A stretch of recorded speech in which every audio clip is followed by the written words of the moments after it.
Paz do Senhor, meus irmãos queridos, minhas irmãs queridas. Hoje eu estava pensando que eu descobri, depois de tantos anos, por que foi que Jesus Cristo curava muitos cegos apenas tocando a mão, e houve um cego especialmente que ele cuspiu no pó, fez uma lama, colocou no olho do cego e mandou que ele fosse e lavasse no tanque de Siloé. Quer ver, irmãos?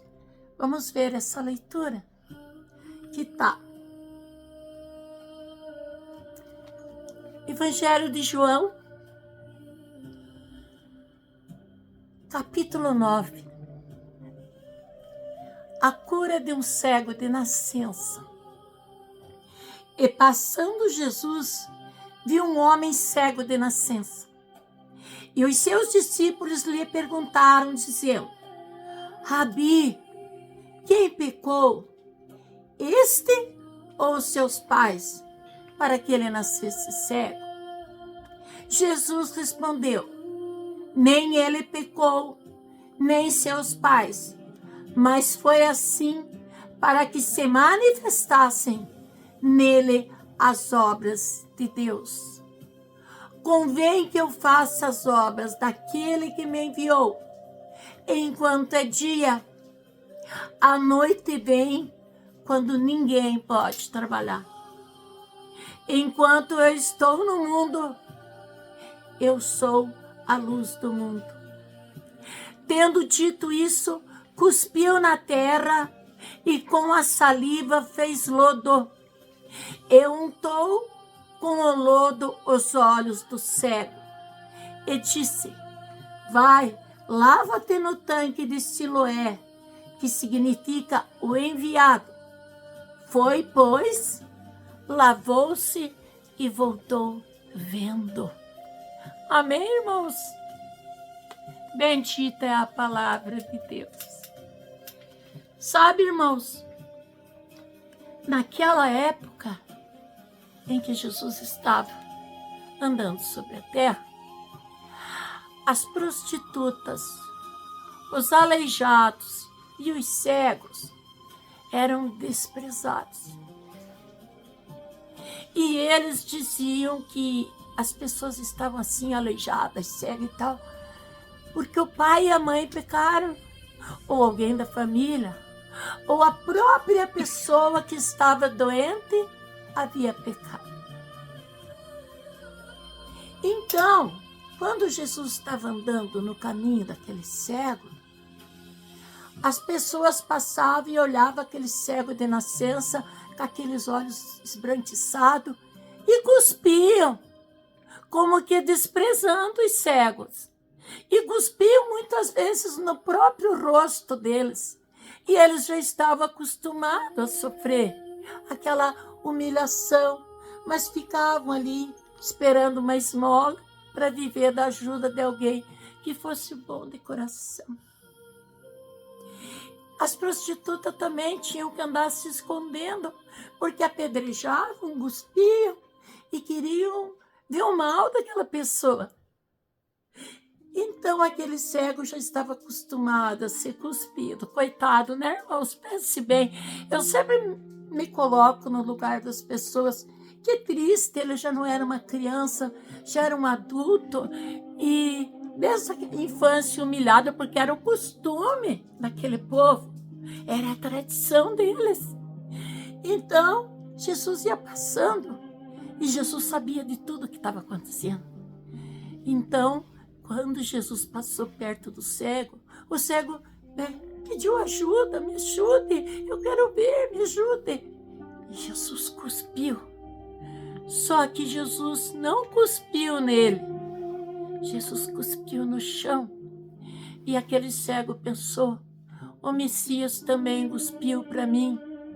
eu mereço, isso é o meu fim. Mas Jesus juntou aquela saliva que ele cuspiu, fez uma massa, colocou no olho do cego e disse: agora vai lá no tanque de Siloé, lave teus olhos e você vai ver. Por que Jesus fez aquilo? Porque Jesus Cristo mostrou que aonde havia escuridão, ele ia levar a luz.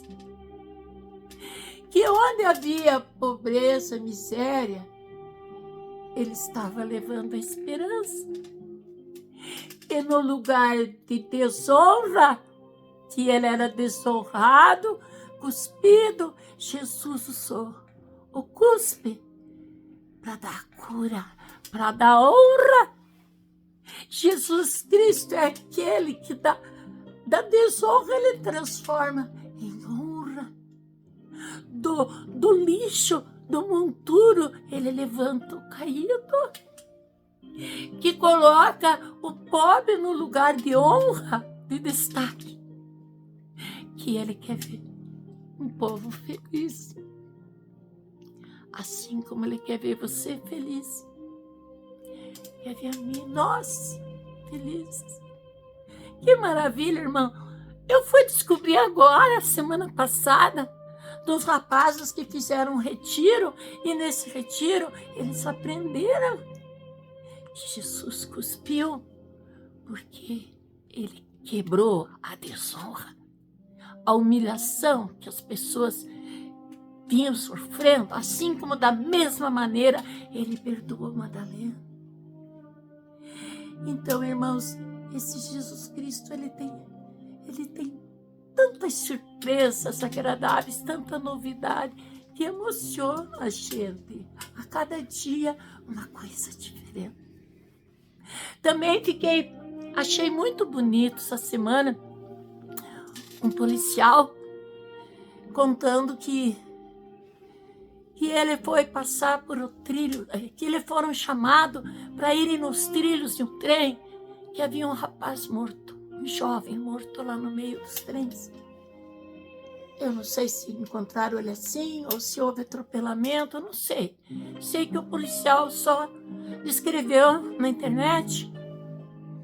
E ele tinha que comunicar para a mãe do rapaz que o rapaz estava lá. E ele foi preocupado, o que queria dizer para a mãe.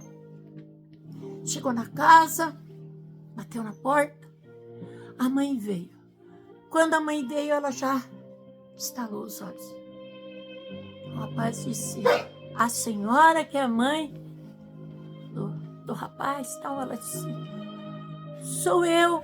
Daí ele falou: ele estava desaparecido, não é? Sim, ela falou.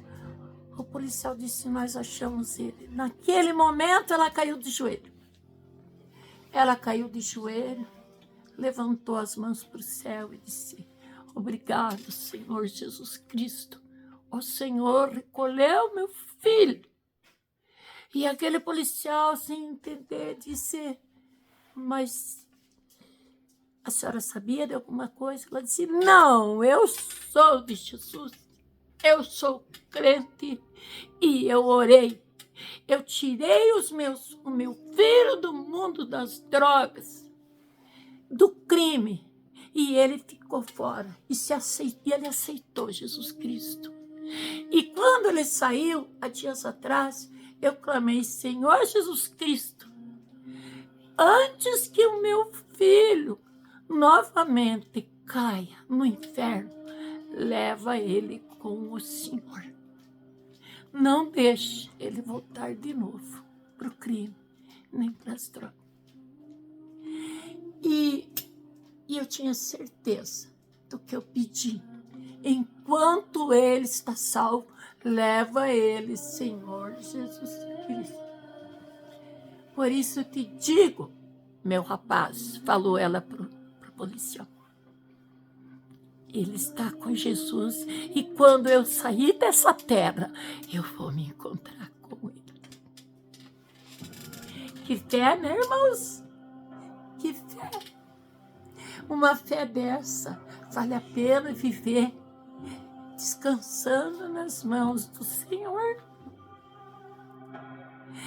Então, os irmãos vejam como tudo tem um propósito, né? Aquela mãe orou, Senhor Jesus Cristo libertou, trouxe de volta a vida. E agora, aquele filho estava indo novamente para o abismo. E o Senhor Jesus Cristo levou para si, bem como aquela mãe pediu. Eu acho que esse amor verdadeiro é desejar que o filho tenha a vida eterna, porque ficando aqui ele ia se perder novamente. Por falar em se perder, irmãos, eu estava analisando a vida do jeito que ela é. Veja bem, irmãos, tem um ditado que diz que se eu receber um diploma, o diploma fala daquilo que eu conquistei. Mas se eu mostrar a cicatriz fala daquilo que eu suportei. Que o exemplo é o melhor caminho para querer que alguém sirva ao Senhor Jesus Cristo. Não é mesmo, irmãos? Diz nos livros históricos que os judeus, antigamente, e ainda é um costume que vai até hoje, só que hoje mais raras cidades lá que usam. Mas os judeus, quando eles iam fazer um serviço de carpintaria, de construção, quando o serviço terminava, eles pegavam um pano que foi usado na obra até para limpar as mãos, dobravam aquele pano bem dobradinho e colocavam sobre uma pedra, querendo dizer para a pessoa que pediu para fazer a construção, dizendo: está pronto o serviço. Então, enquanto aquele pano não estivesse dobrado sobre a construção não estava pronta. Mas quando a construção terminava, o pano era cuidadosamente dobrado. Era um sinal, uma comunicação para quando fosse a pessoa pagar o trabalho, sabiam de procurar o profissional, porque o trabalho estava pronto. Também era um costume quando eles iam comer nos restaurantes da época, quando a alimentação estava boa e eles queriam elogiar, eles pegavam uma espécie de guardanapo, que eles limpavam as mãos, a boca, dobravam com carinho e colocavam na mesa como sinal: a comida estava excelente, amanhã eu volto. Quando Jesus Cristo morreu e ressuscitou, no túmulo, o lençol dele estava dobrado, significando que o serviço estava pronto. O trabalho foi perfeito, terminado. E simbolizando que estava tudo ótimo. Amanhã eu volto. Esse foi o sinal que o Senhor Jesus Cristo nos deu. Serviço completo. Estava ótimo aqui. Amanhã eu volto. E nós estamos esperando a volta dele, porque ele sempre cumpriu suas promessas.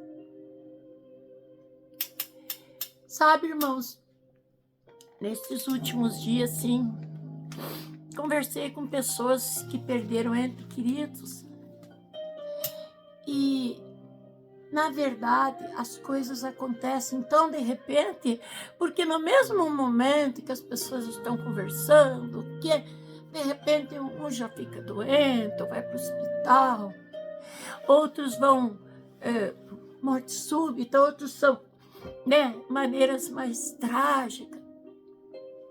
Mas é tudo tão rápido e passa tão depressa, e é tão importante nós pensarmos nisso, para nós aproveitarmos enquanto estamos vivos a falar o que sentimos, a procurar agradar as pessoas, procurar fazê-las mais felizes o máximo possível.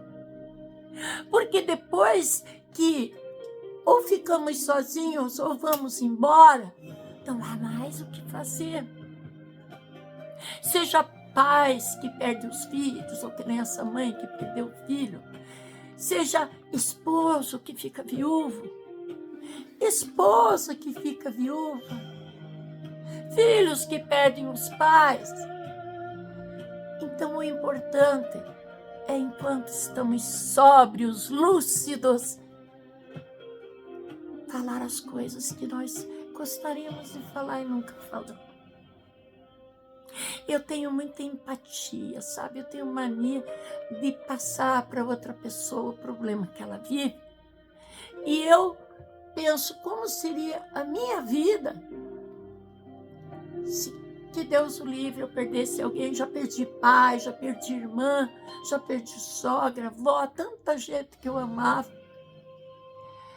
Mas se de repente eu fosse embora, eu fico imaginando como seriam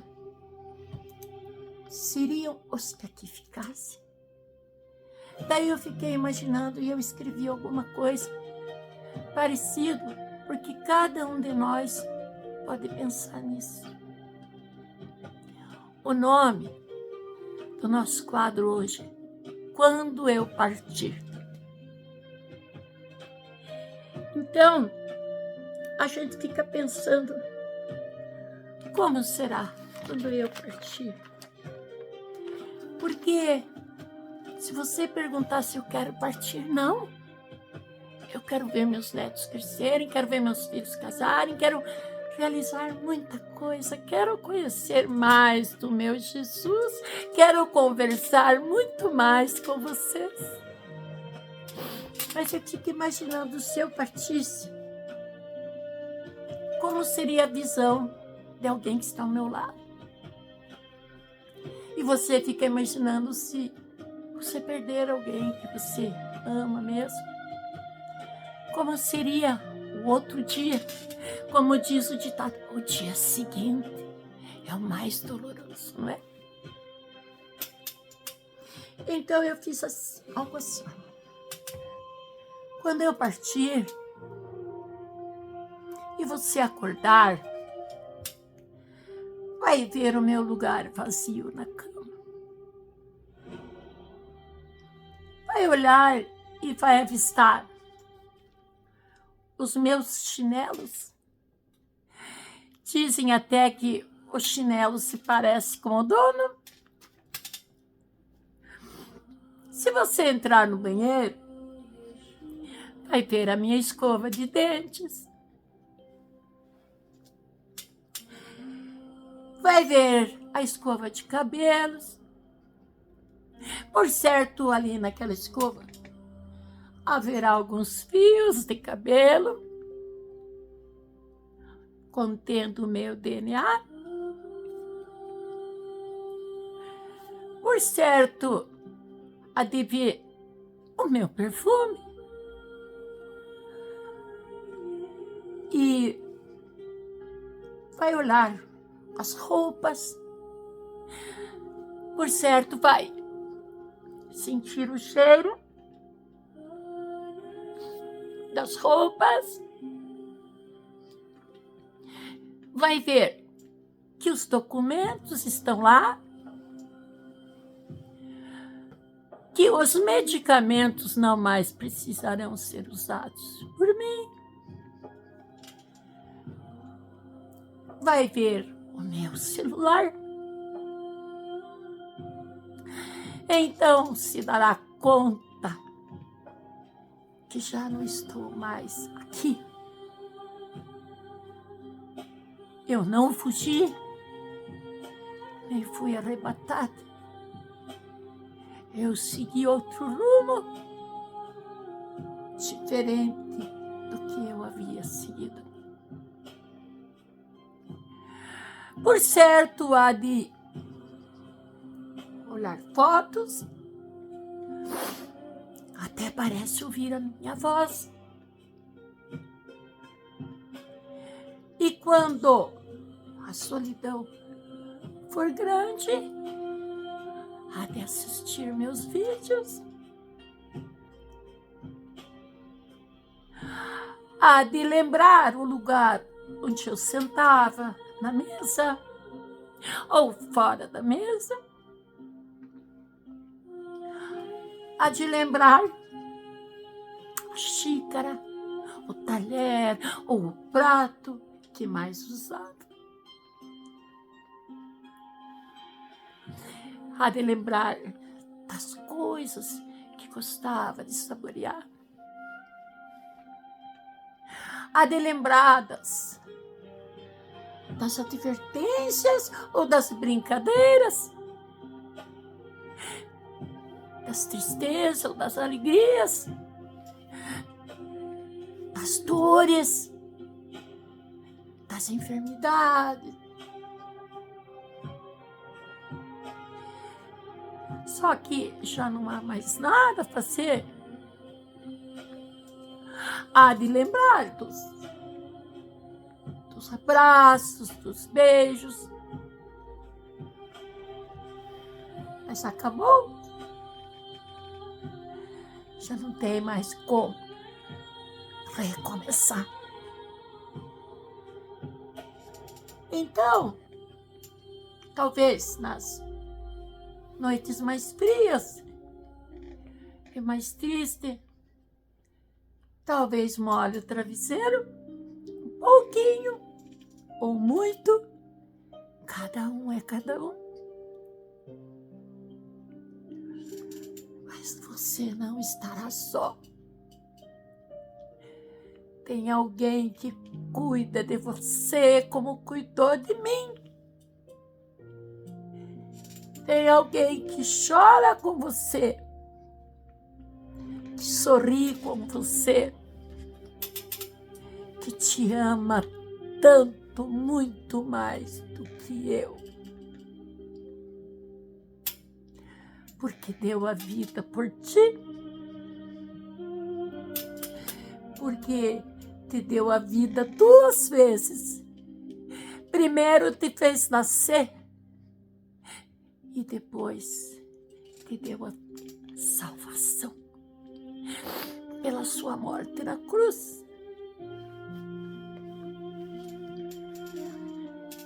Mas é tudo tão maravilhoso, porque tudo é eterno, por mais que pareça passageiro.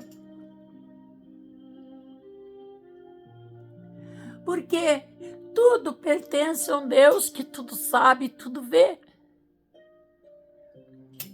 E nós temos uma nova etapa nos esperando ali, porque o paraíso é logo ali. Então, eu quero te convidar hoje, nessa noite, quer se encontrar comigo novamente? Quer partilhar de todas as coisas outra vez?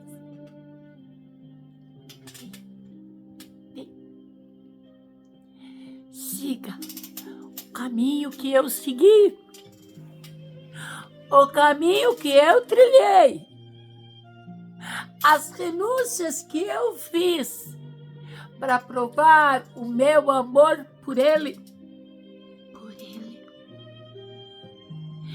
Faça como eu fiz. E então, já nada mais será tristeza, saudades, dor. Uma nova etapa nos espera. E dessa vez não é temporário. O que Jesus prometeu àqueles que o amam é eterno. É para sempre. E não haverá mais separação. Porque tudo ali é vida. É vida eterna. Já nada mais importa nesse mundo a não ser servir esse Deus. Que de uma forma maravilhosa, Ele faz o casulo. De um bichinho muito pequenininho. Penetrar grão por grão do trigo, do arroz, do milho. E colocar um ovinho lá dentro. E depois de um tempo, mesmo aqueles produtos estando guardados num silo, mesmo aqueles produtos estando dentro de uma lata, dentro de um local fechado, de repente, depois de algum tempo, começam a brotar os carunchos. A vida que parecia vir do nada estava lá dentro daquelas plantinhas. Um besourinho que Deus deu vida, besourinho minúsculo, colocou uma vida grão por grão do alimento, da cevada, do trigo, de todas as plantas, para mostrar que nós, um dia, a nossa alma vai sair desse corpo e cair nos braços do nosso Senhor Jesus Cristo. E o corpo fica, mas a nossa alma vai adquirir um corpo novo, semelhante ao dele. Amém, irmãos? Que cada um de nós possamos pensar em cada um dos nossos amados que estão em volta, para que, no caso deles irem na nossa frente, nós não sofra a dor do remorso. Porque a nossa língua machuca, a nossa língua fere quando quer ferir. Mas a nossa boca engrandece, enaltece e exalta quando quer. Então, que nós possamos guardar e deixar para os outros as boas coisas que fizemos enquanto estávamos aqui. Deixar a nossa alegria, a nossa fé, a nossa coragem. Temos que guerrear com as armas do Senhor Jesus Cristo, cujas virtudes são a fé, a esperança e o amor. Mas a maior delas é o amor. Amém? Que o Senhor Jesus Cristo guarde você poderosamente e prepare você para o dia maravilhoso da sua vinda. Prepara-se, meu irmão, minha irmã, porque ainda iremos morar juntos, todos nós. Se Deus quiser e Ele quer. Amém? Beijo. Seja muito feliz e tenha uma noite muito feliz. Tchau.